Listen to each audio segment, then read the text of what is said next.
because then standpoint. personal choice becomes a little bit of a fiction when you have products on the market that are highly addictive. Yeah, absolutely. Right? So yes. And speaking of that, when I read your book, Salt, Sugar, and Fat, which everybody should get, it's an extraordinary book. You talked about the sort of intentionality here, where they create taste institutes and hire craving experts to create the bliss point of food with the purpose of creating heavy users. These were their own internal terms. And you talk about Howard Moskowitz, who was a food scientist, who formulated a new tasting Dr. Pepper and had 61 different varieties that we tested over in 3,000 different taste tests. Yes. And they're looking for this magical point you call the bliss point. It was Howard Moskowitz who coined the term the bliss point to apply to that sort of perfect amount of sugar in foods. And it is kind of a precise point on a bell-shaped curve. And anybody who likes sugar in their coffee, for example, can do the test themselves at home. Just add sugar till you get to the point where you really love the coffee, and keep adding sugar, and pretty much you'll be going, yuck. The really kind of important thing for me about that, though, was not that the companies hired people like Howard Moskowitz to engineer foods with the perfect bliss point of sweetness, foods that we know should be sweet and we already consider to be sort of treats like ice cream and soda and cookies. The food companies marched around the grocery store adding sugar to things that weren't sweet before. Salad dressing.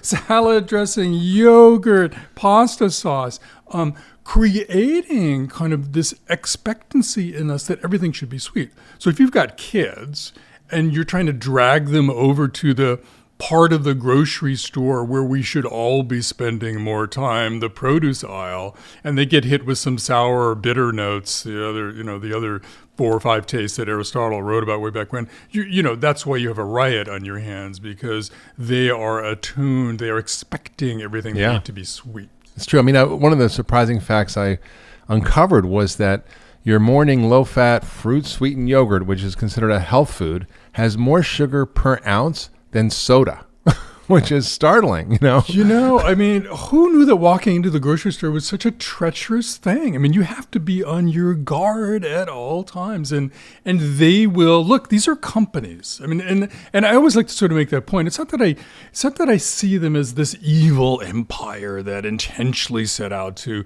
make us usually overweight or otherwise ill. I mean, these are companies doing what all companies want to do, which is to make as much money as possible by selling as much product as possible. Mm-hmm. And they just happen to have some very smart people working for them to work on the marketing, on the packaging, on the ingredients, everything. But knowing what you know, and them, I think, knowing what they know, which is hard to not know it in 2018, isn't there something nefarious about how they go about, for example, targeting children? I mean, I was with Senator Tom Harkin when he was a senator in charge of health, and he said he saw this little kindergarten preschool class with beautiful chairs all throughout the kindergarten. They were all labeled with Coca-Cola because Coca-Cola donated them, and that they target children to try to get them brand loyal early on. And then they look at their population of users, and the ones who were already drinking a lot of soda, they try to get them drinking more, like targeting the ones who drink over 1,000 cans a year to drink even more. They must know what they're doing here. One of my favorite characters in the book was Jeffrey Dunn. For 20 years, one of the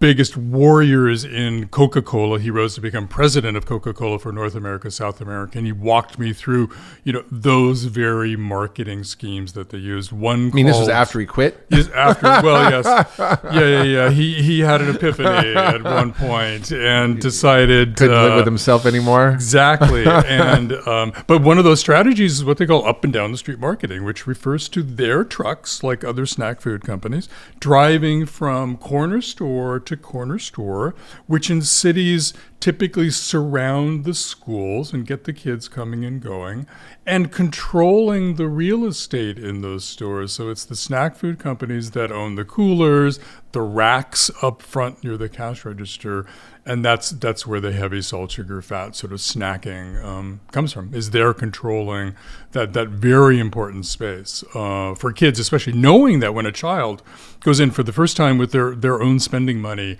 they will become imprinted, brand loyal, and will start making a habit of that. I mean, it seems that, when you look at the science around how they develop these foods, that they're intentionally trying to create foods that hook people. So do you think they are blind to the idea that these are addictive, that they know it but just don't talk about it or hide it? I mean, what's really going on after all these conversations?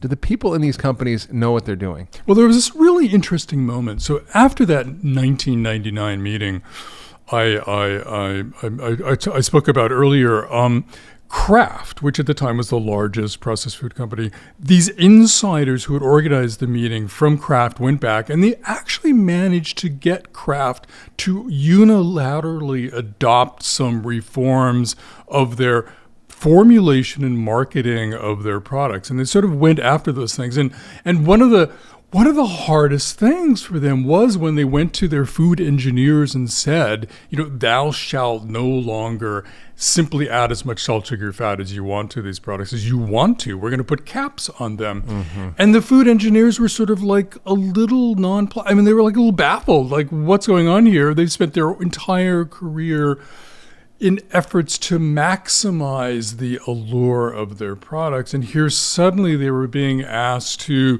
do something less than that. I think where they try to draw the line is saying that we never intended that people pig out. Clearly we intended to maximize the allure of our products. And I think that's where things got out of control, is where products designed to be irresistible became really irresistible and commonplace. And snacking became the fourth American meal, which turned their products into something very treacherous for people that maybe initially they weren't. Yeah, no, it's frightening. And when you look at the research you did, you've interviewed over 300 food industry experts, scientists, former employees.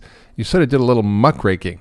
And what was the most surprising thing you found that sort of you went, oh my goodness, I didn't know that? And well, a few things. I being an investigative reporter, I of course am beholden to go after the money, and there was certainly a lot of money to look at. But I kind of fell in love with the language that they use when they talk to each other about their efforts to maximize the allure of their products. They talk about, for instance, they don't have to use the word addiction.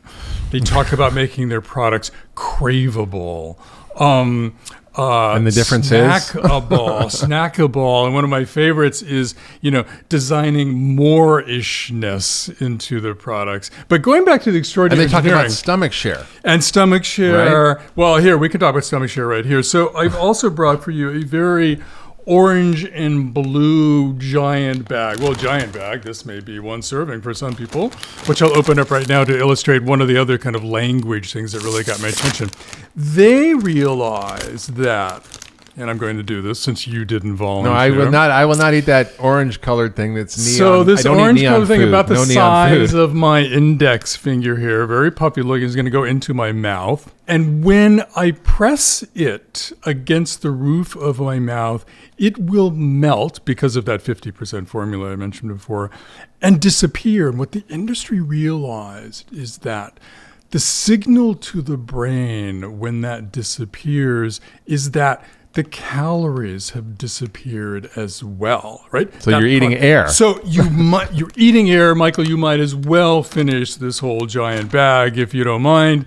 And they call that phenomena the vanishing caloric density. Wow. It's a fabulous term that in so many ways kind of illustrates their drive to use extraordinary science to make their products. And you just keep wanting more and more and more. And it's easy to binge on a whole bag of Cheetos, but you're not going to eat 10 avocados, right? And and Mark, and they know that, and that was one of the more gripping things to me. So that they were other intentional surprising thing is that they don't eat their own products. Yes. Especially when they get into health trouble. The former chief technical officer of Kraft used to jog for keeping his health and weight in check. And at one point he blew out his knee and couldn't run anymore. And the very first thing he did was stopped eating some of his favorite products in the grocery store, knowing that he was one of those people who could open up a bag of chips and have to eat the whole thing when he came home after work. He could not eat just a handful of chips.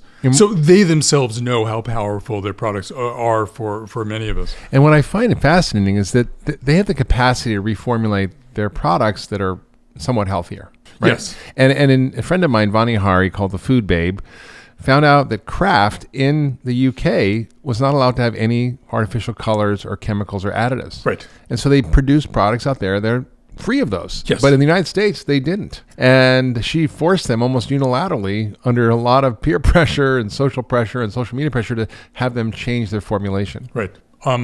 There are different levels of salt, sugar, fat that they add to their products in different countries in the world, depending on sort of habits that people then, and I think that also kind of speaks to kind of the phenomena that the companies, they are responsive to public concern.